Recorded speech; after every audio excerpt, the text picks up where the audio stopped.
Sugar दाताला attack करते पहिली एक गोष्ट. आणि ते जे चॉकलेट आहे ते दातावर स्टिक होऊन जाते आणि ती स्टिक झाली की फॉर अ लॉंग पिरियड ते दाताला अटॅक करत राहते. करेक्ट. चॉकलेट्सचे वर्स हे बिस्किट्स, कुकीज. ते बिस्किट आणि वेफर आर वर्स्ट फूड.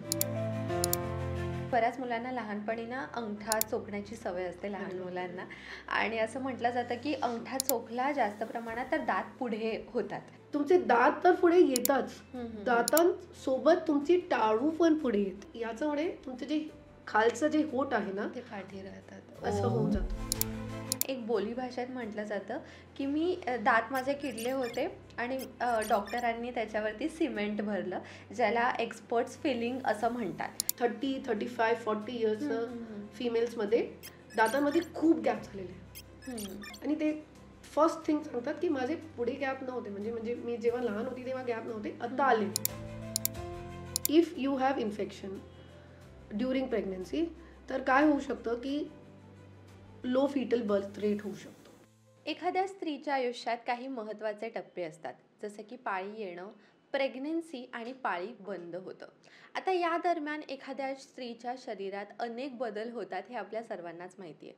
पण तुम्हाला माहिती आहे का, या काळात स्त्रियांच्या दातांवर सुद्धा परिणाम होतो. येस, विषय थोडासा वेगळा आहे, पण याबद्दल माहिती जाणून घेणं तितकंच महत्त्वाचं आहे. आणि याबद्दलची सगळी माहिती आज आपण थेट एक्सपर्टकडून घेणार आहोत. सो माझ्यासोबत आहेत मुंबईमधल्या one of the best dentist doctor Riddhi Rathi Sheth ma'am. Ma'am, Lokmat सखीमध्ये तुमचं खूप खूप स्वागत आहे. Thank you so much.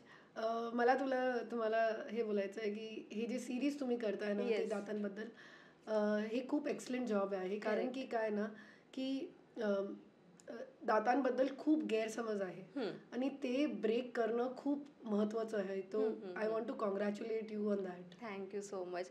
आणि ॲक्च्युली आपण गेल्या काही महिन्यांसोबत ऑर्थोस्क्वेअरसोबत बरेचसे व्हिडिओज करतो आहे आणि त्यामुळे डेंटल हेल्थबद्दल खूप जास्त अवेअरनेस क्रिएट झाला आहे आणि आपल्या ऑडियन्सलासुद्धा त्याबद्दलची खूप माहिती मिळाली आहे. त्यासाठी तुमचेसुद्धा खरंच खूप आभार. थँक्यू. येस, मला तुम्हाला सांगायला आवडेल की डॉक्टर रिद्धी ऑर्थोस्क्वेअर डेंटल क्लिनिकच्या फाउंडर आहेत. त्याचसोबत त्या तिथे मॅनेजिंग डिरेक्टरसुद्धा आहेत आणि सोबतच मॅम नानावटी मॅक्स हॉस्पिटलमध्ये डेंटल डिपार्टमेंटच्या हेड आहेत. सो पॉडकास्टला सुरुवात करूयात प्लीज. येस.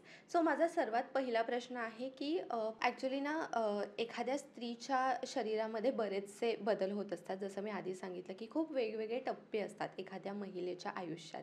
प्रेग्नन्सी असू दे, पिरियड्स येणं असू दे किंवा पिरियड्स बंद होणं म्हणजे मेनोपॉज असू दे. तर यामध्ये सर्वात पहिला प्रश्न म्हणजे प्रेग्नंट जेव्हा एखादी स्त्री होते तेव्हा तिच्या दातांमध्ये काही वेगळा परिणाम होतो का, किंवा दातांमध्ये काही चेंजेस येतात का? मी तुम्हाला ना प्रेग्नन्सीचं पुढे पहिला काय करायचं ते सांगते आणि त्याचा मुळे काय काय प्रॉब्लेम होऊ शकतात ते पण सांगते. करेक्ट. सी, प्रेग्नन्सी म्हणजे ना की बॉडीत खूप चेंजेस असतात.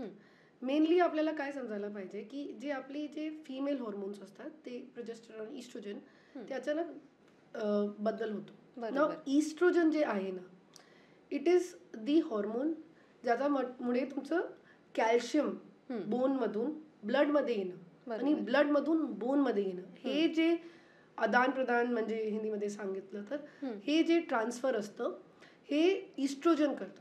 ओके. आणि बिकॉज प्रेग्नन्सीमध्ये ते हॉर्मोनचं जे इम्बॅलन्स होतो त्याच्यामुळे काहीच परिणाम होतात. प्रेग्नन्सीमध्ये आणखीन एक खूप इम्पॉर्टंट प्रॉब्लेम हे असतं, प्रेग्नन्सी ट्युमर और ग्रॅन्युलोमा हे होतो. जर समजा तुम्हाला स्मॉल कॅव्हिटीज आहे, ओके, आणि तुम्ही प्रेग्नंट झाल्या पुढे तुम्ही ट्रीटमेंट कम्प्लीट केलेलं नाही आहे, तो आपण काय होतो की प्रेग्नन्सीमध्ये खाल्लं झोपलं, ओके, तो त्याच्यामुळे ते जे कीड आहे ना ते खूप आतमध्ये जाऊ शकतो आणि पसरतो आणि ते रूट कनालमध्ये पण जाऊ शकतो. तर डेंटलचं काहीच प्रॉब्लेम तुम्हाला पहिल्याच ट्रीट करून घ्यायला पाहिजे. करेक्ट. प्रेग्नन्सीमुळे आणखीन एक प्रॉब्लेम जे होऊ शकतं, जिंजिवायटिस, गम्सचं सुजन येणं, कारण की प्रेग्नन्सी हॉर्मोनचं डिस्टर्बन्स मुळे हे सगळं होतं. करेक्ट. तर आपल्याला हे समजायला पाहिजे की बिफोर गेटिंग प्रेग्नेंट आपल्याला दातांबद्दल सगळं इम्प्रूव्ह करायला पाहिजे. म्हणजे तुमचे कॅव्हिटीज झाले, ओके. तुमचं मसुडी क्लीन करायला पाहिजे. तुमचं जे तुमच्या दातांमध्ये काहीच प्रॉब्लेम आहे ते पुढेच ट्रीट करायला पाहिजे. कारण की if you have infection during pregnancy तर काय होऊ शकतं की लो फिटल बर्थ रेट होऊ शकतो. ओके. कारण की जे दातांचं इन्फेक्शन होतं प्रेग्नन्सीमुळे ते वाढतं आणि त्याच्यामुळे काय होतं की ते ब्लड स्ट्रीममध्ये जाऊन ते मुलांना पण जातो. तो that is very important. Okay. म्हणजे ओव्हरऑल म्हणजे त्या मुलावरती पण त्याचा परिणाम होऊ शकतो. म्हणजे आपण खरं तर डेंटल हेल्थला इंडियामध्ये खूप जास्त इग्नोर केलं जातं, पण किती त्याचा परिणाम संपूर्ण आरोग्यावरती आणि लिटरली जो नवीन जे मूल जन्माला येते त्याच्यावरही होतोय. सो खरंच खूप इम्पॉर्टंट आहे डेंटल हेल्थकडे लक्ष देणं. तुम्ही आता म्हणालात की प्रेग्नेन्सी होण्याच्या आधी एखादी महिला प्रेग्नेंट होण्याच्या अगोदरच डेंटल हेल्थची काळजी घेणं महत्त्वाचं आहे, जेणेकरून पुढे ते जे त्रास आहेत ते होणार नाहीत. पण तसं बघायला गेलं तर ॲक्च्युली माझ्या पटकन डोक्यात आलं की इंडियामध्ये ना प्री प्लॅन्ड प्रेग्नन्सी फार कमी प्रमाणात होते. प्रेग्नन्सीची प्लॅनिंग केली जात नाही तसं बघायला गेलं तर मोस्टली.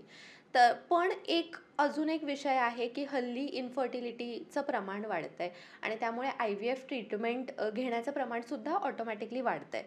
तर समजा एखादी व्यक्ती जर IVF ट्रीटमेंट घेते आहे तर ती घेताना दातांची तशा पद्धतीने काळजी घेता येऊ शकते का? किंवा IVF ट्रीटमेंटचा परिणाम काही डेंटल हेल्थवरती होतो का? हे खूपच इम्पॉर्टंट क्वेश्चन आहे. कारण की ना लोकांना माहितीच नाही आहे की काय परिणाम होऊ शकतो. जेव्हा तुम्ही IVF ट्रीटमेंट घेता, IVF म्हणजे कॉईनचे 2 भाग असतात तसं आहे. जेव्हा तुम्ही IVF घेता, ओके, पहिल्यांदा तुम्ही ते इंजेक्शन्स घेता, हॉर्मोनल इंजेक्शन्स. त्याच्यामुळे काय होतं की तुमचं पेरिडॉन्टायटिस वाढू शकतं. करेक्ट. नाउ सपोज तुमच्या तोंडात काहीहीच इन्फेक्शन आहे, ते जे गम इन्फेक्शन आहे ते आतमध्ये हिडीचं साईडला जे भाग असतो त्याला आम्ही पेरिडॉन्शियम बोलतात. ओके. त्याच्यामध्ये वाढत. ओके. सो पेरिडॉन्टायटिसच्या मुळे काय होतं की जे इन्फेक्शन आहे ते मी तुम्हाला पुढे कसं सांगितलं की लो फिटल बर्थ रेट होतं.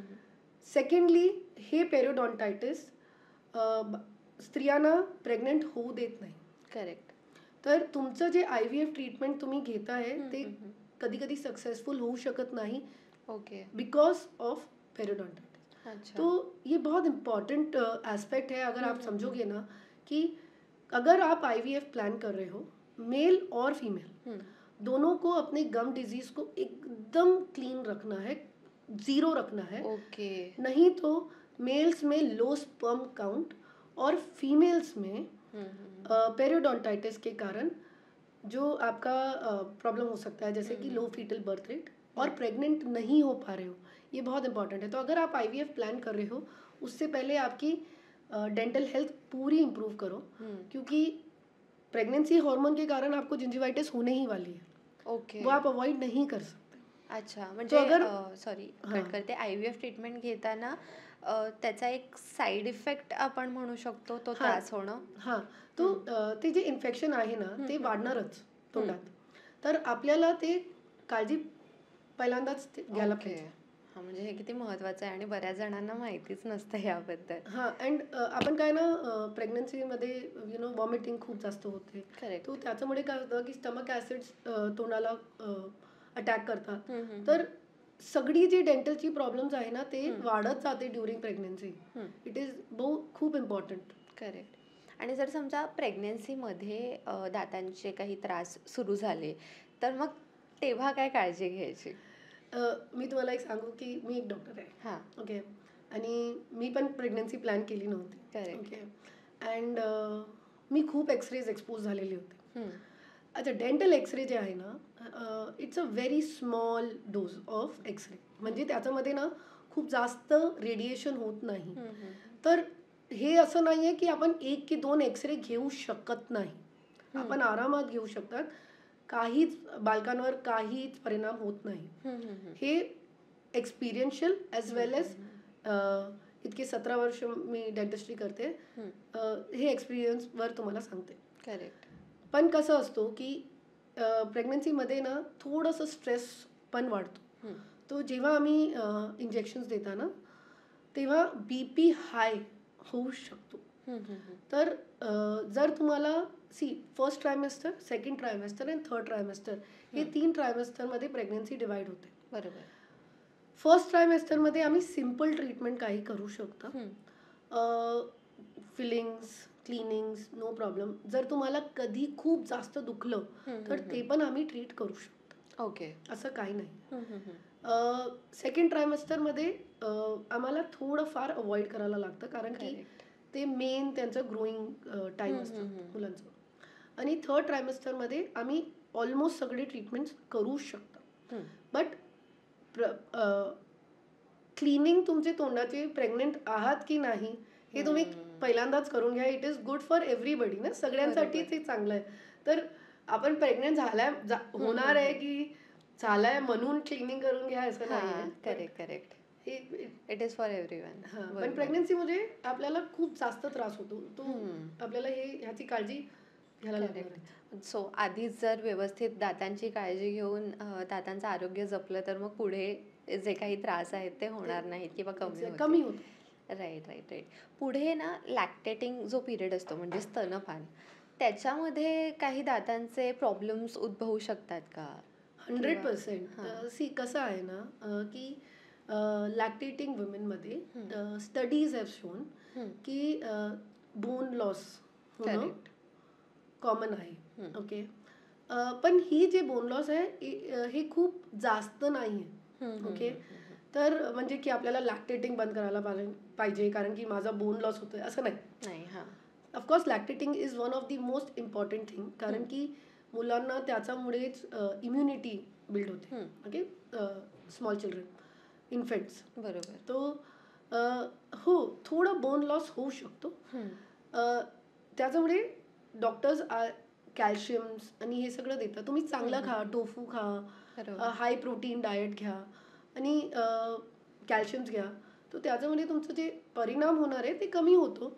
बट इतकं जास्त त्रास होत नाही. It's a myth. करेक्ट.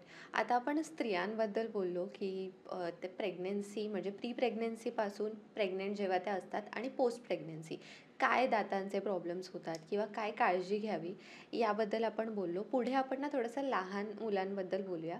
लहान मुलांना जेव्हा दात यायला सुरुवात होते तेव्हा काय एक्झॅक्टली प्रॉब्लेम्स येतात आणि त्यांना टॅकल कसं करायचं? मी तुम्हाला एक सांगू की ना ते लॅक्टेटिंगलाच मी एक पुढे घेते कारण की काय होतात की खूप स्त्रियां ना काम करतात. तो आजकल बहुत ज़्यादा दूध जो है आर्टिफिशियल दूध जो पाउडर मिल्स होते हैं वो बहुत ज़्यादा बढ़ गए हैं. करेक्ट. आणि बॉटल फीडिंग खूप स्टार्ट झालेली आहे. आता जे ब्रेस्ट मिल्क असतो ना त्याच्यामध्ये स्लीपिंग हॉर्मोन्स पण असतात. ते रात्री मुलांना दिलं तर त्यांना झोप येते. अच्छा. पण ते स्मॉल म्हणजे इन्फंटची ना सायकोलॉजी होते की झोपताना त्यांना ना मिल्क हवं आहे. तर स्त्रियांना काय करतात की ते बॉटल फीडिंग करून ते मुलांना झोपून घेतात. करेक्ट. आता त्याच्यामुळे काय होतं की हे जे मिल्क आहे ना ते येणाऱ्या दातांवर ते मिल्क एक लेअर बनवतं. ओके. अँड स्लोली हे लेअर एक व्हाईटिश मटेरियलमध्ये टर्न होते. हे जे आहे ह्याला आम्ही स्मॉल स्पॉट्स बोलतात. त्याला आम्ही व्हाईट स्पॉट लिजन बोलतो. म्हणजे लिटरली ती लेअर तयार होते. आणि ते व्हाईट स्पॉट लिजनला आपण ट्रीट नाही केलं तर ते फ्रँक कॅव्हिटीज मध्ये कन्वर्ट होते. अच्छा.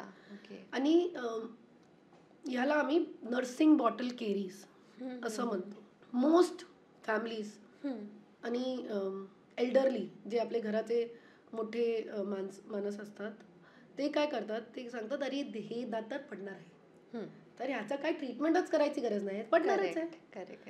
ते विसरून जातात की 10 वर्षामध्ये पडणार आहे. करेक्ट. तो 10 वर्ष तुमचं जे बालक आहे त्याचं जे मेंटल ग्रोथ आहे, फिजिकल ग्रोथ आहे म्हणजे ते ग्रोथ होतो. And that is because of food. पण कारण की ते ते ट्रीट नाही करत, प्रॉपर च्युईंग नाही होत, किड स्टार्ट्स गल्पिंग द फूड आणि त्याच्यामुळे जे आपण चांगलं जेवण त्यांना दिलेलं आहे त्याचं जे असर बॉडीमध्ये व्हायला पाहिजे ते होतच नाही. करेक्ट. तर हे सगळ्यात इम्पॉर्टंट माहिती आहे की तुम्ही प्लीज जेव्हा तुम्ही बॉटल फिडिंग करत आहे आणि दात आल्यानंतर स्पेशली चाहे एकच आलंय तोंडात, बॉटल फिडिंगच्या नंतर तुम्ही ते मस्लिन क्लॉथ घ्या, त्याच्यावरती थोडंसं वेट करा आणि त्याला पूर्ण क्लीन करूनच सुकवा. ओके. जर हे पेरेंट्सनी हॅबिट पणापासून टाकली ना त्यांच्यामध्ये, ओके, तर त्यांच्या बालकांना कॅव्हिटीज हे होत नाही. कारण की सी अंडरस्टँड, लहान मुले थुकू शकत नाही, तर तुम्ही पाणी घेऊन त्यांना सांगू शकत नाही की गुणे करा. एक्झॅक्टली. हां, correct. So that is where children problems actually mainly start. आणि दुसरं एज ग्रुप जे मला असं वाटतं की फार इम्पॉर्टंट आहे, it's 6 to 7 years of age. Correct. See normally काय होतं ना की मिल्क टीथ पडतो आणि त्याच्यानंतर परमनंट टीथ येतो. Okay, yes. हे प्रमाण सगळ्यांना माहिती आहे. पण जे तुमचं पहिलं मोलर आहे, your main chewing eating teeth, तो 6 वर्षामध्ये येतो, फर्स्ट टूथ. आणि त्याचा वरती मिल्क टीथ नसतो. करेक्ट. तो जेव्हा ते येतो पेरेंट्सना माहितीच नाही ते दात येतोय, कारण की कोणता दात पडला नाहीये. आता लहान मुले 6 years 7 years एज, ते जस्ट ब्रश लाईक दिस. त्यांना काय पाठीमागे घ्यायचं आहे की कुठे घ्यायचं त्यांना माहिती नाही. येस. अँड काय होतं की तिकडे, कारण की ते दात पाठीमागून असं येतो टेढा. ओके, तर तिकडे जेवण फसतो आणि ते फर्स्ट मोलरला सगळ्यात कॉमन आहे कॅव्हिटीला. करेक्ट. तर माझा आणखीन एक रिक्वेस्ट आहे की हे age group 6 to 7 and 8 years तुम्ही स्वतःहून तुमचं बालकांचं ब्रशिंग करा आणि पाठीमागच्या दाताला खराच करा, कारण की that is the tooth that will stay the longest in the mouth. Correct. 6 वर्षामध्ये आलाय आणि तुम्ही 80 वर्ष, म्हणजे if you are living till 80 years, that's 74 years of your life, you know. Exactly. That way. Actually लहान मुलांचा विषय आहे, त्याच्यामध्ये मला आठवलं की असं म्हणजे मुलांना लहानपणी चॉकलेट दिलं जातं किंवा लहान मुलं खूप गोड खातात, तर म्हटलं जातं की अरे चॉकलेट जास्त त्याला देऊ नको, गोड देऊ नको, कारण की दात लवकर किडतील. तर खरंच असं जास्त चॉकलेट वगैरे खाण्याने दात किडतात का, आणि काय म्हणजे एक्झॅक्टली काळजी आपण घेऊ शकतो? मला एक सांगा की चॉकलेट कोण खाणार, म्हणजे तुम्ही आणि मी की लहान मुलं? लहान मुलं. See, there are certain forms of chocolates that should not be given, द्यायचंच नाही. ओके, पहिल्यांदा आली ते टॉफीज, त्यात फक्त शुगर असते. ओके, ते लॉलीपॉप वगैरे जे असतात ना, अच्छा. बॅड. हे जे आपण कोको चॉकलेट्स असतात, काय मिल्क चॉकलेट झाली, ते आपण देऊ शकता, पण त्याचा एक प्रॉपर तरीका आहे. तुम्ही जेवणाचं पुढे द्या, कारण की काय होतं, सी, चॉकलेट्स अटॅक टीथ और sweets attack teeth in 2 forms. Okay, एक आहे की त्यांचं शुगर, कोको नाही, शुगर. ओके, म्हणजे प्रॉब्लेम ती साखर आहे. आणि मी तुम्हाला एक सांगू का, लहान मुलांना साखरचं टेस्ट जर तुम्ही दिलं नाही तर त्यांना कोणतीच गोष्ट कडवी वाटत नाही. करेक्ट. राईट. तो त्यांना ते डार्क चॉकलेट पण आवडतात, म्हणजे त्याच्यामध्ये साखर खूप कमी असते. सो शुगर दाताला अटॅक करते, पहिली एक गोष्ट. आणि ते जे चॉकलेट आहे ते दातावर स्टिक होऊन जाते, आणि ते स्टिक झाली की फॉर अ लॉंग पिरियड ते दाताला अटॅक करत राहते. करेक्ट. ओके, चॉकलेट्स से वर्स है बिस्किट्स, कुकीज. बापरे, कारण की हे तर माहितीच नव्हतं की बिस्किटांमुळे. बिस्किट आणि वेफर आर वर्स्ट फूड तुम्ही तुमच्या मुलांना देता. कारण की तुम्ही एकदा बघा, मी तुम्हाला एक एक्सपेरिमेंट देते की तुम्ही स्वतःहून जेव्हा बिस्किट खाल्लं, तुम्ही काहीच करू नका, फक्त पाणी घ्या आणि पाणी प्या, बाकी काहीच करू नका. करेक्ट. तुम्ही 6 तासानंतर 8 तासानंतर तोंड उकडून फक्त बघा, ते बिस्किटची लेअर तुमच्या दातांवर बसली असेल. कारण की काय ना, आपले दात असे व्हॅली सारखे असतात आणि त्याच्यामध्ये गॅप्स असतात. येस. जर आपण ते बिस्किट वेफर्स काही स्टिकी ते दातांमध्ये अडकूनच राहते. So the best time to give a chocolate is, जर तुम्ही ॲपल देताय, मुलांना ॲपल द्यायलाच पाहिजे, कारण की आयर्न भेटतं, व्हायटमिन ई पण भेटते. सो व्हायटमिन ए आणि त्याच्यासाठी ना apple is a very good cleanser. Apple दाताला खूप चांगलं क्लीन करतो. तो चॉकलेट द्या, त्याच्यानंतर ॲपल द्या. अच्छा. And if you want to, तुमचे मुलगे म्हणजे तुमचे लहान मुले जे चॉकलेट जास्तच खात आहे, तर please make them a habit of just brush घेऊन फक्त तिकडे फिरून टाका, कारण की ते जे you know that stuck chocolate, correct. ते डॅमेज करणार नाही. This is very important. Yes yes. म्हणजे इतके दिवस असंच वाटत होतं की चॉकलेटमुळे दात किडतात, but it Sugar is the other way around. Exactly. It is sugar. आणि बिस्किट वगैरे याची तर माहिती खूपच नवीन होती. Biscuit is worst. बरं, बऱ्याच मुलांना असं, म्हणजे बऱ्याच मुलांना लहानपणी ना अंगठा चोखण्याची सवय असते लहान मुलांना, आणि असं म्हटलं जातं की अंगठा चोखला जास्त प्रमाणात तर दात पुढे होतात. तर मग असं खरंच काही आहे का? हे जे अंगठा चोखणं आहे त्याला आम्ही थंब सकिंग बोलतो. ओके, हे थंब सकिंग जे आहे ते नॉर्मल आहे, कारण की मुलांना ते कम्फर्ट वाटतं. त्यांना असं वाटतं की त्यांची आई त्यांच्या जवळ आहे. तो it is very important growing इयर्समध्ये की ते अंगठा चोखतात. ओके, तो 3 इयर्सपर्यंत ते नॉर्मल आहे. 3 इयर्सच्या पुढे जर तुम्ही अंगठा चुकलं तर काय होतं की ते जे हिरडीचं प्रेशर आहे, अंगठाचं प्रेशर म्हणजे कुठे येतो, तुमचं टाळूवर येतो. करेक्ट. तुमचे दात तर पुढे येतात, दातांसोबत तुमची टाळू पण पुढे येते. That is one very important effect. ह्याला आम्ही ऑर्थोपेडिक्स बोलतो, डेंटोफेशियल ऑर्थोपेडिक्स. म्हणजे आम्ही आतून प्रेशर टाकलाय आणि ते हिरडी सोबत दात पुढे येतात. आता ते आले काही हरकत नाही, कारण की कधी ना कधी तर ते सोडणार. पण काय होतं की याच्यामुळे तुमचे जे खालचं जे होट आहे ना ते पाठी राहतात, असं होऊन जातं. आता याला आम्ही सांगतात लिप ट्रॅप. आता तुमचं हे लिप जे आहे असं ट्रॅप झालं. ॲट सर्टन एज तुमचं खालचं जे जबडा आहे ते ग्रो होणार. That's around age of 12 and 13. जर समजा तुम्हाला लिप ट्रॅप झालाय असं,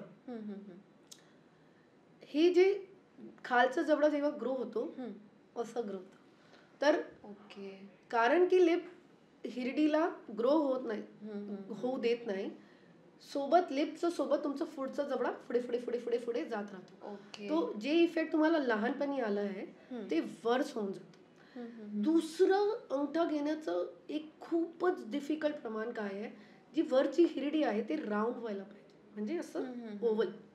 पण कारण की तुम्ही थंब सकिंग, टंग थ्रस्टिंग, फिंगर पेन काहीच घेतलं, त्याच्यामुळे काय होतं, पुढची जबडं असं व्ही शेप होऊन जातं. आपल्या दातांचं हिरडीचं वरती काय आहे, नोज आहे. करेक्ट. जेव्हा आपण असं घेतो, तुमचं जे वरचं नाकाचं जे बोन आहे, ओके, बिटवीन द बोन मॅक्झिला म्हणजे वरची जी हिरडी आहे आणि नाकची जी हिरडी आहे ते सोबत असते. करेक्ट. तर ते पण पुढे येते आणि ते बारीक होऊन जाते साईडवर. बापरे. त्याच्यामुळे तुमचं एलर्जिक रायनायटिस होणं, तुम्हाला फ्रिक्वेंट कोल्ड अँड कफ तुमच्या मुलांना ते पण होऊन जातं. दुसरं कारण की तुमचे लिप्स बंद होत नाही झोपताना, मुले असं झोपतात माउथ ओपन. तो त्याच्यामुळे ड्रायनेस आणि टूथला कॅव्हिटीज लागणं, आणि बिकॉज माउथ ब्रीदिंग सुरू झाली आहे त्याच्यामुळे अगेन लंग डिझीज, अस्थमा हे सगळं होऊ शकतात. तो जेव्हा पण समजा हॉस्पिटलमध्ये जेव्हा पण म्हणजे ॲडिनॉइडची सर्जरी झाली मुलांची, ते आम्हाला पाठवतात की तुम्ही प्लीज हिरडीला ब्रॉड करून द्या, कारण की ते नेझल स्पेस ओपन होईल आणि चिल्ड्रनला ब्रीदिंग इम्प्रूव्ह होईल, व्यवस्थित श्वास घेता येईल. येस, तर खूप खूप प्रमाण आहे. म्हणजे खरं तर याने चेहऱ्याचा शेप तर बिघडूच शकतो आणि सोबत आरोग्यावरती पण त्याचा परिणाम होतो. म्हणजे किती किती त्याचे वास्ट इफेक्ट्स आहेत. करेक्ट. मला ना पुढचा जो प्रश्न आहे ना तो थोडासा कॅव्हिटीबद्दल आहे, दात किडणं. खरं तर दात किडल्यावरती ना एक बोलीभाषेत म्हटलं जातं की दात माझे किडले होते आणि डॉक्टरांनी त्याच्यावरती सिमेंट भरलं, ज्याला एक्सपर्ट्स फिलिंग असं म्हणतात. तर एक झालं दात किडणं आणि दुसरं झालं की रूट कॅनल. तर मग दोन्हीमध्ये फरक काय आहे एक्झॅक्टली, आणि रूट कॅनल करण्याची गरज कधी लागते नेमकी? आपल्याला एक तुम्हाला मी समजून देते, दात जे आहे ना ते 3 लेयर्समध्ये आहे. पहिली लेयर जी आहे त्याला आम्ही इनॅमल बोलतात, दुसरी लेयरला आम्ही डेंटिन बोलतात आणि तिसरी लेयरला आम्ही नस नाहीतर पल्प. करेक्ट. ओके, कनाल, रूट. दातांचे 2 हिस्से असतात. वरचा हिस्सा जे तुम्हाला दिसतं त्याला आम्ही बोलतात क्राउन, आणि एक प्लांट तुम्ही इमॅजिन केलं तर प्लांटचा कसं रूट असतो ते सॉइलचा खालती असतो, आपल्याला दिसत नाही. बरोबर. सेम दातांचा एक खूप लंबा हिस्सा हिरडीमध्ये असतो, त्याला आम्ही रूट बोलतात. बरोबर. ओके. आता दात तुम्हाला माहिती नाहीये, म्हणजे माहिती असेल पण मी तुम्हाला परत सांगते. तूत बॉडीतलं सगळ्यात स्ट्रॉंगेस्ट मटेरियल आहे. ओके. बोन से बी हार्ड अरे इज टूथ एनामेल. वर्ल्डमध्ये हार्डेस्ट सबस्टन्स इज डायमंड, आणि डायमंडला फक्त डायमंड कापू शकतो, हे तर माहिती असेल. हो हो हो. तूतला डायमंड काढतो. काय बोलताय? आमचे जे ड्र तुम्ही सांगतात ना, ते बर जे आहे ते डायमंड कोटिंग होतं. जर तुम्ही समजा हे इतकं हार्ड मटेरियल आहे आणि त्याच्यामध्ये तुमचं कीड लागली, ऍसिड अटॅक मध्ये होतो, तर ते कीड कुठेतरी जाणं, त्यांना फूड हवंय. बॅक्टेरिया जे कॅव्हिटीमध्ये काय होतं की तोंडात खूप बॅक्टेरियाज आहेत, तर कॅव्हिटी जेव्हा लागली म्हणजे तुमचे बॅड बॅक्टेरियाज तिकडे ऍक्टिव्हेट झाले. 1 से 2, 2 से 4, 4 से 8, 16, 18, 22, 32, 64 असं प्रॉलिफरेट होतं. बरोबर. विदिन डेज मिलियन्स मध्ये होऊन जातो. आधी इतके बॅक्टेरियांना फूड हवंय. बरोबर. ते कसं भेटणार? 2 प्रकारनी. एक, तुम्ही जेव्हा जेवण खाता तिकडे अडकतो तो त्याच्यामुळे, आणि दुसरं जो नॅचरल टीथ कॅव्हिटीचं आतमध्ये जे आहे ते पण त्याच्यासाठी जेवण आहे, म्हणजे न्यूट्रिशन फॉर देम. तर ते कॅव्हिटी आतमध्ये प्लॉरिफरेट होत जातं आणि स्लोली सेकंड लेअर म्हणजे डेंटिन वरती पोचते. आता इनॅमल मध्ये जेव्हा कॅव्हिटी असते ना, ते दुखत नाही, तर आपल्याला माहिती पडत नाही. फक्त एकच गोष्ट होतं की मला जेवण अडकतं, मला दुखत नाही. हे वर्स्ट मिथ आहे की दुखला तरीच डेंटिस्ट कडे जा. एक्झॅक्टली. तो इनॅमल मध्ये दुखत नाही. आता डेंटिन मध्ये जेव्हा कॅव्हिटी गेली तर तुम्हाला सेन्सिटिव्हिटी वाटते. मला सेन्सिटिव्ह, आणि कारण की टीव्ही मध्ये सेन्सिटिव्ह टूथपेस्ट घ्या आणि तुमची सगळी प्रॉब्लेम सॉल्व्ह होऊन जाणार आहे. तर आपण सेन्सिटिव्ह टूथपेस्ट घेतला आणि त्याला ट्राय केलं, पण ते होत नाही, कारण की फ्रँक कॅव्हिटी. तर ते जे बॅक्टेरियाज आहे ते आतमध्ये जातात, तो तिकडपर्यंत आपण फिलिंग करू शकतो. करेक्ट. ओके. स्वीट खाल्यावर तुम्हाला दुखलं म्हणजे तुमची कॅव्हिटी डेंटिन मध्ये गेली. अच्छा. ह्या लेवलला पण आम्ही फिलिंग करू शकतो. आता तुम्ही हे सगळं इग्नोर केलं, ओके, आणि हे कॅव्हिटी आतमध्ये वाढली, ओके, आणि ते नसलं पोचलं, तेव्हा तुम्हाला काय होतं की तुम्ही पाणी पिलं तर तुम्हाला जोरात करंट लागतो, तुम्ही काहीच खाल्लं की तुम्हाला दुखायला सुरू. करेक्ट. दॅट इज वेन तुम्हाला रूट कनालची गरज पडते, जेव्हा तुम्ही आतून ते पूर्ण जे पेनफुल नर्व आहे रूट्स मध्ये ते आम्ही काढून टाकतो. So that's the steps. Correct. So जर ती जी कीड आहे ती नसपर्यंत पोहोचली तर मग रूट कॅनल करण्याची गरज लागते. करेक्ट. येस. सो खरं तर ना, आपण आता प्रेग्नेन्सीमध्ये काय दातांची काळजी घेतली याबद्दल बोललो, लहान मुलांबद्दल सुद्धा बोललो. माझा पुढचा जो प्रश्न आहे तो टीनेजर्ससाठी आहे. खरं तर टीनेजर्स आपण बघतो मोठ्या प्रमाणावरती ब्रेसेसची ट्रीटमेंट घेतात दात मागे करण्यासाठी, किंवा वाकडे तिकडे दात असतील तर ती सरळ करण्यासाठी. तर ही ट्रीटमेंट खरं तर कोणी घ्यावी आणि याचे एक्झॅक्टली काय काय फायदे होतात? मी तुम्हाला ना एक मिथ बस्ट करते. ॲक्च्युली ब्रेसेसची ट्रीटमेंट लहान मुलांपासून सुरू करायला पाहिजे. ओके.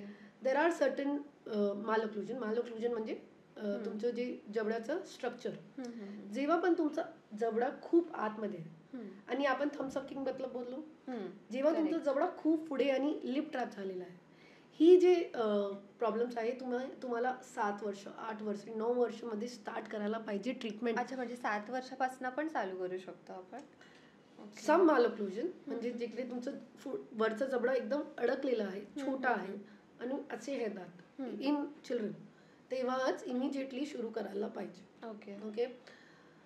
बट आपल्या कंट्रीमध्ये खूप इग्नोरन्स आहे. मी तुम्हाला 2 दिवस पुढे मला ना एक डॉक्टरांची मुलगी आली, ती पण डॉक्टर आहे, आणि तिचे दात खूप पुढे होतात. आता त्यांना ठीक करायचंय कारण की ते आता चांगले दिसत नाही, बट हेल्थ इश्यूज खूप होतात. तर वाकडे तिकडे दात झाले की तुमच्या दातांमध्ये गॅप झालं की तुम्हाला दात पुढे मागे, ते सगळ्यांचं ट्रीटमेंट वेगळं असतं. ओके. आणि ह्या टायमाला जर आपण ट्रीटमेंट्स केली तर तुमचं जॉ डेव्हलपमेंट खूप चांगलं होतं. तो माय सजेशन इज की मुलींमध्ये at the age from 10 to 12-13 years, कारण की 13-14 इयर्समध्ये त्यांची ग्रोथ फिनिश होऊन जाते. तो 10 years to 11 years is a very good age to start. पण आधी हां, इन मुली. In boys if you doing frank braces तर 13-12 to 16 years of age is a good age, because boys late पण growth होतो. Correct. So braces, jaw expansions म्हणजे आम्ही याला डेंटोफेशियल ऑर्थोपेडिक्स बोलतो. म्हणजे आम्ही तुमचं जे जबडाचं शेप आहे त्यालाच आम्ही प्रॉपर करून टाकतो, की तुम्हाला दात काढण्याची गरज नाही आहे, की you know all of this can be avoided. तो that's very important for them. Aesthetically parents mostly एस्थेटिकसाठी येतात, की अरे वाकडे तिकडे दिसतंय तो करा, गॅप्स आहे तर करा. आणि आपल्या म्हणणं आहे ना की गॅप्स आहे तर लकी आहे. तू लकी आहेस. माझ्या तोंडात गॅप्स होते आणि ते बंद झाले आणि आय एम टू लकी. तर ते लकचं काय फॅक्टर नाहीये त्याच्यामध्ये. अच्छा, गॅप्स होणे ना खूप प्रॉब्लेम्स होतात. काय आहे ना की tongue is a strongest muscle. तुम्हाला माहिती नसेल, tongue is stronger than biceps, triceps, any muscle of the body. Okay. आता टंग जे आहे ना ते गॅप्समध्ये जाऊन आपल्या दाताला प्रेशर टाकतं. ते सर्टन एज आपली बॉडी फाईट करतो, म्हणजे 25 इयर्स 30 इयर्स मे बी. पण ते लेटर स्टेजमध्ये काय होतं की ते जे पुश आहे टंगचं ते तुमचं दाताला हिरडीपासूनच काढून टाकतं. ओके. आम्ही याला यु नो पॅथॉलॉजिक मायग्रेशन बोलतात. तर लहान मुलांमध्ये ट्रीटमेंट केलेलं सगळ्यात बरं, कारण की it is very stable. Because growth होते, तर तुमचं जे ग्रोथ आहे ते न्यू मुवमेंट्स, तुमचे दातांची जे नवीन मुवमेंट्स आहे त्याच्यावरती तुमची हिरडी पूर्ण ऍडजस्ट होऊन जातं. सो ब्रेसेस, अलाइनर्स, ऑर्थोपेडिक्स खूप प्रकार आहे डिपेंडिंग ऑन तुमचं जे कंडिशन आहे, तुमच्या मुलांचं जे कंडिशन आहे ते. आजकाल जास्त लोक अलाइनर्सकडे वळत आहेत, तर मग दोन्हीचा रिझल्ट सेम असतो का? सी कसं आहे ना की braces is a gold standard. म्हणजे आम्ही खूप वर्षापासून ते करतो. Aligner is a new science आणि त्याचं जे ट्रीटमेंटचा प्रकार आहे ते different. Both are very effective. Even frankly speaking आता तर जेनझी जनरेशन आलेली आहे आणि त्यांना ते सोशल मीडियावरती व्हायला पाहिजे, यूट्यूबवरती आपलं व्हिडिओ 8 वर्षामध्ये 10 वर्षामध्ये पाहिजे, त्यांना सगळ्यांना यूट्यूबर व्हायचं आहे. तर त्यांचं ते एक्झिस्टिंग लुकसाठी ना खूप असं म्हणजे नाही, आम्हाला स्ट्रेट पण पाहिजे, पण आम्हाला यु नो ब्रेसेस, कारण की ते आम्ही मेटालिक ब्रेसेस नाही टाकणार, कारण की ते दिसतं ट्रेन ट्रॅक ब्रेसेस ना छान दिसत. तो अलाइनर्स इंडियामध्ये नवीन आलाय, US मध्ये 1997 पासून आहे. तर हे प्रकार नवीन नाहीये. I am doing since 2006-07. Okay, but हां तेव्हा आम्ही थोडंसं वेगळे प्रमाणाने घ्यायचं, आता आम्ही डायरेक्ट घेऊ शकतो. So even in teen age we can do aligners आणि ते छान ट्रीटमेंट करतात. बायोमेकॅनिक्स जर तुमच्या डॉक्टरांना माहिती आहे अलाइनरची, तर ते aligner is very effective. So both are effective. They have their limitations आणि त्याला आम्ही ट्रीट करू शकतो. करेक्ट. आता अलायनर्स वगैरे तर आहेत, ब्रेसेस, अलायनर्स या 2 गोष्टी आहेत, पण हल्ली कॉस्मेटिक डेंटिस्ट्री पण खूप ट्रेंडमध्ये आहे आणि सेलिब्रिटीज किंवा जे मीडियामधले लोक आहेत ते जास्त प्रमाणात कॉस्मेटिक डेंटिस्टकडे वळत आहेत आणि विनियर्स जास्त करून लावले जातात. तर मग विनियर्स म्हणजे नेमकं काय आणि कॉस्मेटिक डेंटिस्ट्रीमध्ये काय काय ट्रीटमेंट? मी तुम्हाला एक सांगू का, आपल्याला असं वाटतं की सेलिब्रिटीज आणि media persons actually smile designing म्हणजे विनियर्स आणि हे सगळं जास्त लावतात. पण ॲक्च्युअल रियालिटीमध्ये स्त्रियांना आणि यु नो रेग्युलर पीपलला सेलिब्रिटी स्माइल म्हणून पाहिजे, तो त्यांना खूप जास्त अशी आवड आहे. ओके, मी तुम्हाला ना एक पटकन समजून देते. सी, तुम्ही लेन्स घालतात. ओके, लेन्स काय, तुम्ही आईस काढून लेन्स टाकत नाही, त्याचं वरती एक लेअर असतं. अच्छा, जेव्हा पण तुम्हाला दातांची शेप की स्लाइट मागे, जास्त नाही स्लाइट मागे करायचं आहे, जर तुम्हाला तुमचा दातांचा कलर आवडत नाही तर आम्ही असं लेन्स सारखे विनियर्स और लॅमिनेट्स टाकू शकतात. Okay. They are ideally stuck on the teeth. And त्याच्यामध्ये तुमचं जे नॅचरल टूथचं डॅमेज आहे क्राऊनचं कम्पॅरेटिव्हली कमी होतं. Okay. So they are very safe procedures. जर तुमचे दात खूपच पुढे आहे आणि तुम्हाला ते आतमध्ये घ्यायला पाहिजे, तेव्हा तुम्ही पहिला ब्रेसेस लावा आणि त्याच्यानंतर तुम्हाला शेप कलर चेंज करायची आहे, तेव्हा तुम्ही विनियर्स लावा. Okay. So and see smile design बायकांमध्ये म्हणजे स्त्रियांमध्ये स्माइल डिझायनिंग स्त्रियांमध्ये ना का करायला लागते, मी तुम्हाला सांगितलं की टंग प्रेशर. आता काय आहे ना, आपल्या कंट्रीमध्ये खूप निग्लेक्ट आहे आणि अवेअरनेस पण नाही. निग्लेक्ट सोबत अवेअरनेस पण नाही की हे प्रॉब्लेम होऊ शकतात, राईट. तर काय होतं की because of pregnancy bone loss झालेला आहे, आपण त्याचं काळजीच घेतली नाही. प्रेग्नेन्सी झाल्यानंतर इमिजिएटली तुम्हाला डेंटल क्लिनिकमध्ये जायलाच पाहिजे. 3 महिन्याच्या नंतर जाऊन पूर्ण चेक करायलाच पाहिजे की काय का आपल्याला. ते मला तेच सांगतात की प्रेग्नेन्सीच्या नंतर माझी प्रॉब्लेम वाढली, त्याच्या पुढे माझे दात खूप चांगले होते. तो जेव्हा तुमची बोन लॉस झालेली आहे, टंगचा प्रेशरमुळे तुमचे दात असे पुढे येतात. Okay. And you will see खूप 30, 35, 40 इयर्स फिमेल्समध्ये दातांमध्ये खूप गॅप झालेले आहे. आणि ते फर्स्ट थिंग सांगतात की माझे पुढे गॅप नव्हते, म्हणजे मी जेव्हा लहान होती तेव्हा गॅप नव्हते, आता आले. करेक्ट. तो ही जे गॅप आहे याला बंद करायला आपल्याकडे 2च ऑप्शन आहे. त्या वयात तुम्ही ब्रेसेस टाकणार नाही तर अलाइनर्स टाकू शकता, की तुम्हाला कॉस्मेटिक म्हणून आपण ट्रीटमेंट करू शकतो. सो ह्या केसेसमध्ये आम्ही नॉर्मली असं स्प्लिंट करून टाकतात. आपण लहानपणा ते गोष्ट ऐकली आहे, 1 लकड़ी को तोड़ा तो टूट जाएगी, यूनाइटेड वी स्टैंड, 5 लकड़ी को तोड़ा पंचतत्न की बहुत स्टोरीज है. हाँ, तो 5 लकड़ी को तोड़ना डिफिकल्ट है. वैसे ही इनको हम एक स्प्लिंट कर देते हैं. तो ते स्प्लिंट झाल्यामुळे ते दात कडक होतात आणि पुढे जात नाही. अँड द लाईफ वाढते आणि बोन लॉस जे झालेलं आहे ना, ते पण नवीन बोन बनतो. सो स्माइल डिझाईनचं म्हणजे एस्थेटिक विनियर्स आणि लॅमिनेट्स आणि हे याचे खूप प्रकार आहे. Right from the age of 17-18 years to 40-45 years कोणीच करू शकतात. It's good, sometimes it's very very good. Correct. तुम्ही आता म्हणालात की प्रेग्नन्सी नंतर बऱ्याच स्त्रियांना दातांचे प्रॉब्लेम स्टार्ट होतात. प्रेग्नन्सी नंतर काही वर्षांनी 40शी जेव्हा एखादी स्त्री ओलांडते तेव्हा मेनोपॉजची सुरुवात होते, पाळी बंद होणं.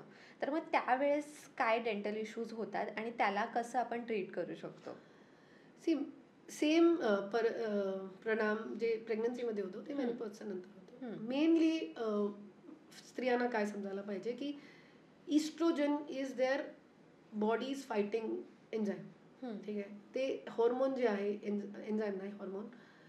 इस्ट्रोजन तुमचं कॅल्शियमचं बॉडीमधून म्हणजे बोनमधून ब्लडमध्ये येणं, ब्लडमधून बोनमध्ये जाणं हे खूप गरजेचं आहे. आता जेव्हा तुमचं मॅनोपॉज होतो परत तुमचे हॉर्मोन्स जे आहे ते डिस्टर्ब होतात. आणि फिमेल्समध्ये ऑस्टिओपोरोसिस होणं खूप कॉमन आहे बिकॉज ऑफ मेनोपॉज. ऑस्टिओपोरोसिसचं म्हणजे तुम्ही समजायला पाहिजे की एक तुम्ही स्पंज घ्या, तुम्ही एक स्पंज घेतला, नवीन स्पंज कसं सोबत असतो, त्याला तुम्ही नवीन असं होल करा. ठीक आहे, आणि तसंच ठेवा. ते बोन असं झालेलं आहे म्हणजे पोरस झालेलं आहे, सॉफ्ट. तर तुम्ही चालताय आणि ते फ्रॅक्चर होतो. 40 इयर्समध्ये मी तुम्हाला एक सजेशन देते की टेक 2 1 लिटर बॉटल्स अँड थोडंसं असं वेट घ्या. कारण की ऑस्टिओपोरोसिसचे फाईट करण्याचं एकच परिणाम आहे की तुम्ही थोडंसं वेट लिफ्टिंग करा. ओके. नाव टीथमध्ये सेम होतो कारण की टीथचं सराउंडिंग इज बोन. बोन पोरस होऊन जातो कारण की कॅल्शियम कमी आहे. दातांमधून पण कॅल्शियम बॉडी घेते. करेक्ट. तर दात ब्रिटल होऊन जातात. तर ही सगळं होऊ शकतं तुमच्या मेनोपॉजमध्ये. आणि सेकंडली काय होतं की युरिनरी ट्रॅक इन्फेक्शन्स खूप होतात मेनोपॉजमध्ये. तर तुम्ही अँटीबायोटिक घेत राहतात कारण की युरिनरी ट्रॅक, ते अँटीबायोटिक तुमच्या तोंडावर पण असर करते. तर जर तुमच्या तोंडात काही इन्फेक्शन आहे की काय कीड झालेली आहे कारण की तुम्ही ते अँटीबायोटिक घेताय, तुम्हाला माहिती पडत नाही, त्याचा परिणाम होत असतो आणि तुमचं दात बॅड टू वर्स होऊन जातं बिकॉज ऑफ ऑल ऑफ दिस. तो कॅल्शियम हे तुम्ही खात राहणार, ओके, बट कॅल्शियम ब्लडमध्ये येतं, आपल्याला बोनमध्ये टाकायची आहे. So it is very important की तुम्ही मल्टीविटामिन्स घ्या तेव्हा विटामिन डी एस्पेशली, कारण की vitamin D is like a hat. ब्लडमधून बोनमध्ये, बोनमधून ब्लडमध्ये ते कॅल्शियमला घेऊन जाते. Calcium is the hat. आणि मला तुम्हाला ते हॅट द्यायची, समजा थर्ड पर्सन माझा कॅब घेतली आणि तुम्हाला दिली, तर ते जे थर्ड पर्सन आहे ते विटामिन डी आहे. तर हे सगळं करा, कारण की मेनोपॉजमध्ये खूप डेंटल इश्यूज होऊन जातात. Pregnancy plus menopause plus neglect, disaster. अरे बापरे. Yes yes. मेनोपॉज नंतर पण जसं जसं वय वाढत जातं तसं तर मग मिसिंग टूथ, एखादा दात निघून जाणं किंवा बऱ्याचदा सगळेच दात निघून जाण्याचा त्रास सुद्धा होतो. तर अशा वेळेस मग काय ट्रीटमेंट घेता येते? मी तुम्हाला एक माझ्याकडे ना एक अंकल येतात, 70 इयर्स 68-70 इयर्स. ते मला काय सांगायचे, 50 इयर्स पहले की डेंटिस्ट्री इमेजिन करो. 4 आने में दांत निकलता है, 2 रुपये का रूट कनाल. आणि एक 50 इयर्स पुढे काय होतं ना, की एक रूट कनालची पद्धत आहे ना, ते इतकी इव्हॉल्व नव्हती. It was a very raw procedure. तो a lot of people of that time preferred extraction and bridge. Okay. तर एक खूप मोठी पॉप्युलेशन आहे इंडियामध्ये ज्यांचे दातच नाही. अच्छा, एक इमॅजिन करा, आपल्या स्पाईनमध्ये लास्ट बोन जे आहे ना, ते टेल बोन. आपल्याला टेल नाही आहे, ते बोन एकदम लहान झालेलं आहे. हे जे प्रोसेस आहे, कारण की आपले ॲन्सेस्टर मंकी होतात, तो त्यांची टेल होती. पण जेव्हा आपण होमोसेपियन झाले, ते टेलचं जे बोन आहे ते एकदम लहान बोन झाले. ही प्रोसेसला आम्ही रुडिमेंटरी झालं असं बोलतो. म्हणजे तुमचं स्टिम्युलस नाही आहे. दात जे आहे ना, ते एक सिग्नल पाठवतात. जेव्हा तुम्ही चावतात, ते सिग्नल ब्रेनमध्ये जातो आणि तुम्हाला प्रोप्रायोरिसेप्शन भेटतो की अरे हे चांगलं आहे, it is good the bone. आणि तिकडे बोन हर्डी फॉर्म होते. ह्याला आम्ही बोन बटरेसिंग बोलतात. आता जेव्हा तुम्ही दात काढलं, एक काढला, 2 काढला, कधीच ते जे स्टिम्युलस आहे, म्हणजे ब्रेन सिग्नल्स पाठवत नाही. तर ब्रेनला असं वाटतं, कारण की तिकडे दात नाही आहे, आपण चुईंग करत नाही आहे, तर ही जी जागा आहे ही रुडिमेंटरी झाली. ओके. तर विथ आणि हाईट याच्यामध्ये ते बोनला कमी करायला लागतं. करेक्ट. तर जर समजा तुम्ही इमिजिएटली दात काढल्यानंतर इन व्हॉट एव्हर एज तुम्ही इम्प्लांट टाकलं, तर ते stimulus brain to bone and bone to brain, ही जे आहे स्टिम्युलस परत स्टार्ट होतं आणि तुमची हिरडीचं लॉस होत नाही. तर जर तुमचं न्यू एक्स्ट्रॅक्शन आहे तर असं करा. जर तुम्ही काढलेलं आहे खूप सारे दात आणि तुम्ही डेंचर घालताय, म्हणजे ते घालण्याचं जे कवडी, कवडीचं काय होतं, कवडीचं खालती पण बोन लॉस होत जातो. अच्छा. आणि खालती ना एक नस आहे इकडे, जे मेन हिरडीचं आतमध्ये राहते, पण कारण की बोन लॉस झालेलं आहे ते प्रेशरमुळे बोन लॉस होऊ शकतो का कवडीचं प्रेशर आणि नो स्टिम्युलस. तर तुम्ही जर बघणार ना, म्हणजे बोन लॉस ऑफ तुम्ही बघता, तुम्ही म्हणजे आईचा चेहरा, म्हणजे आई काय दादीचं पण चेहरा एकदम गोल होता आणि असंच, हे बोन लॉस मध्ये. तो बोन लॉस होतच जाणार. It's a repair process. Bone through out the body काढत जातो, नवीन बनतो. बट इकडे स्टिम्युलस नाहीये, म्हणजे रिझॉर्प्शन, म्हणजे तुमचं जे बोन काढणं आहे ते जास्त होतो देन डिपॉझिशन. बरोबर. ओके. तर इकडे जे एक नस आहे ना, ते हिरडीमध्ये अशी राहते आणि जेव्हा तुमची हिरडी खालती खालती खालती गेली, हे एक्सपोज होऊन जातं. एक टाइम येतो की तुम्ही जेव्हा कवडी घालता, तुम्हाला असं दुखतो आणि तुम्ही ते कवडी घालू शकत नाही. सो दॅट इज वाय कवडीचं जे म्हणजे तुम्ही जर कवडी घालताय आणि तुमचं तोंडात जर इम्प्लांट होऊ शकतो, तर इम्प्लांट करून घ्या आणि ते कवडी नका घाल, इफ यू कॅन. खरं तर इम्प्लांटचा आता तुम्ही ऑप्शन सांगितला, पण तसं बघायला गेलं तर वाढत्या वयामध्ये खूप हेल्थ इश्यूज असतात. तर मग अशा वेळेस इम्प्लांट करणं सेफ आहे का?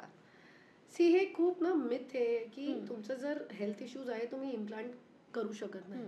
देर आर सर्टन रेंज ज्याच्यामध्ये आम्ही डायबेटिक असो की हार्ट पेशंट असो की पेशंट ब्लड थिनर घेणारा असो, India is a diabetic capital. जर समजा मी सगळे पेशंटला रिजेक्ट करत झालं म्हणजे तुम्हाला डायबिटीज आणि तुम्ही इम्प्लांट घेऊ शकत नाही, तुमची ते जे सर्कल आहे ते कमी होणारच नाही. करेक्ट. ओके, तर एक रेंज आहे ज्याच्यामध्ये आम्ही ट्रीट करू शकतो. 7 पर्यंत HbA1c 7.5 if your doctor allows. त्याच्यामध्ये आम्ही इम्प्लांट टाकू शकतो. जर तुमचं PTINR एक टेस्ट असतो, त्याच्यामध्ये जर तुमचं ब्लडचं लेवल चांगलं आलं तर without stopping Ecosprin also we can do with your cardiologist support. आणि जर समजा तुम्हाला 2 दिवस आधी तुमच्या कार्डिओलॉजिस्टनी इकोस्प्रिन बंद करायला दिली की क्लॉपिटॅप बंद करायला दिली आणि आपण त्याच्यामध्ये पण इम्प्लांट टाकू शकतो. So we have lot of case studies ज्याच्यामध्ये डायबिटीज आणि हायपरटेन्शन दोन्हीच आहे, तरीच इम्प्लांट एकदम गुड क्वालिटीमध्ये सेट झालेलं आहे, सक्सेसफुल आहे. कधी कधी काय होतं की जर तुमची अनकंट्रोल डायबिटीज आहे म्हणजे 400, 500, 350, त्याच्यामध्ये तुम्ही इम्प्लांट इमिजिएटली टाकू शकत नाही. बट आम्ही डॉक्टरांशी बोलून शॉर्ट डोज इन्सुलिन चालू करून तुमचं थोडंसं डायबिटीज कंट्रोल करून तेव्हा करू शकतो. बायपास झाला, स्टेंट झाला, पेसमेकर झाला, ह्या गोष्टींमध्ये आरामात इम्प्लांट होऊ शकतात कारण की it's not magnetic device, it is a pure Nobel metal. आणि जर तुम्हाला सगळं एलर्जी वगैरे आहे तर एक नवीन प्रकारचे सिरामिक इम्प्लांट्स पण इंडियामध्ये येत आहेत, तर ते पण टाकू शकतात. तर असं नाही आहे की ऑप्शन खूप आहे. आणि are you really not a candidate for implant म्हणजे तुमचं मेडिकल इश्यूज, सिस्टमिक डिझीज जर तुम्हाला इम्प्लांट करू देत नाही म्हणजे तुम्हाला असं ऐकलं झालं आहे, तुम्ही आम्हाला पाठवा तुमची रिपोर्ट्स आणि तुमचे एक्सरेज आणि आम्ही तुम्हाला गाईड करू की होऊ शकतं की नाही. पण आज ना रिजेक्शन इम्प्लांटमध्ये एकदम कमी झाली म्हणजे खूपच रेअर येते. पहिल्यांदा काय व्हायचं, जर हिरडी पतली झाली कारण की निग्लेक्ट झालेला आहे, करेक्ट, लोकांना माहिती नव्हतं की इम्प्लांट होऊ शकतो, तो आता येतं की हिरडीमध्ये झालेला नाही. आम्ही झायगोमॅटिक इम्प्लांट म्हणून आमचे इम्प्लांट्स आहे, जेव्हा आम्ही वरच्या हिरडीमध्ये सपोर्ट घेऊन आम्ही इम्प्लांट करू शकतो. खालती आम्ही ड्रिलिंग ना करता म्हणजे इम्प्लांट म्हणजे टाकायची गरज पण नाही आणि आम्ही सब क्रेस्टल इम्प्लांट करून पण तुम्हाला कवडीचं असं सपोर्ट देऊ शकतो. सो आज आमच्याकडे खूप ऑप्शन्स आहे even in rejected cases to do good implant. So असं नाही आहे की हेल्थ इश्यूजला आम्ही करू शकत नाही. Today we can. खरं तर ऑलमोस्ट म्हणजे अगदी किशोरवयीन मुली म्हणजे लहान मुलं, टीनेजर्स, त्याचबरोबर एखादी स्त्री जेव्हा प्रेग्नेंट होते तेव्हा आणि अगदी ओल्ड एजपर्यंत दातांची कशी आपण काळजी घेऊ शकतो किंवा काय काय ट्रीटमेंट्स करू शकतो याबद्दल तुम्ही खूप छान माहिती दिली आहे. आता जाता जाता एखादी स्त्री जर प्रेग्नेंट असेल तर प्रेग्नेंट होण्याच्या आधी काय काळजी घ्यावी दातांची याबद्दल थोड्याशा आपल्या ऑडियन्सला टिप्स द्या आणि सोबतच ओल्ड एजमध्ये सुद्धा दात स्ट्रॉंग राहावेत यासाठी काय काळजी घ्यावी याबद्दल थोड्याशा टिप्स द्या. जे मी तर सांगितलं मी तुम्हाला फक्त एक पटकन सांगते. ओके, पहिल्यांदा प्री प्रेग्नन्सी आपल्याला तोंड एकदम चांगलं करावं, दॅट इज व्हेरी इम्पॉर्टंट. म्हणजे कॅव्हिटीज भरून घ्या, क्लिनिंग करून घ्या की तुम्हाला काय जिंजिवायटिस, गम्स, पेरिडॉन्टायटिस नसेल. ओके, जर तुम्ही प्रेग्नेंट झाला आणि हे सगळं नाही केलेलं आहे तर तुम्ही पहिला महिना, दुसरा महिना तुम्ही क्लिनिंग करून घेऊ शकतात. हे खूप सेफ प्रोसिजर आहे. फिलिंग पण करू शकतात. ओके, तर असं नाही आहे की तुम्ही ट्रीटमेंट करून घेऊ शकत नाही, तर ते करून घ्या.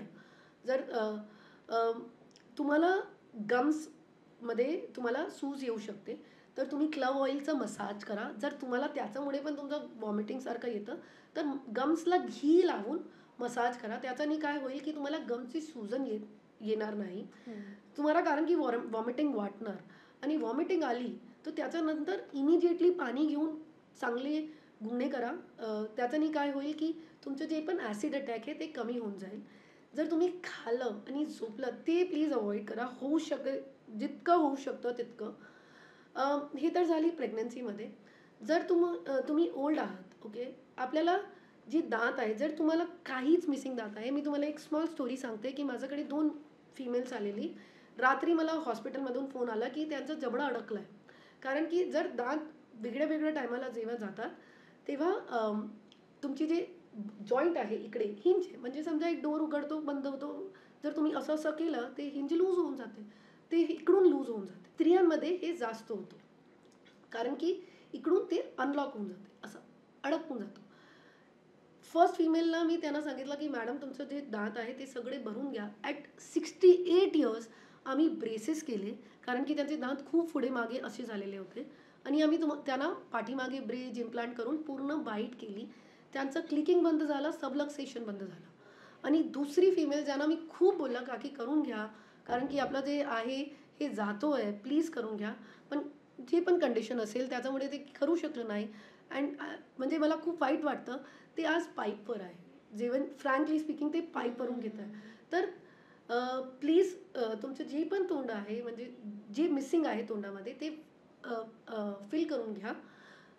Of course cleaning is must once a year for females especially, कारण की आपला बोन लॉस खूप होतो. आणि तुमचं parameters vitamin B12, calcium, vitamin D आणि आयर्न हे चेकअप वर्षामध्ये 2दा करत जा आणि ते घ्या, कारण की त्याच्यामुळे पण तुमचे जे दात आहे, तुमची जी दाताची हिरडी आहे ते स्ट्रॉंग होते. So these are my suggestions. Yes, thank you so much doctor. खरंच म्हणजे खूप चांगली माहिती दिली तुम्ही. आणि ऑनेस्टली सांगू तर जेव्हा आपण ठरवलं ना की हा पॉडकास्ट करायचा आहे, तेव्हा या टॉपिकबद्दल जेव्हा मी रिसर्च केलं ना तेव्हा इतकी माहिती नव्हती.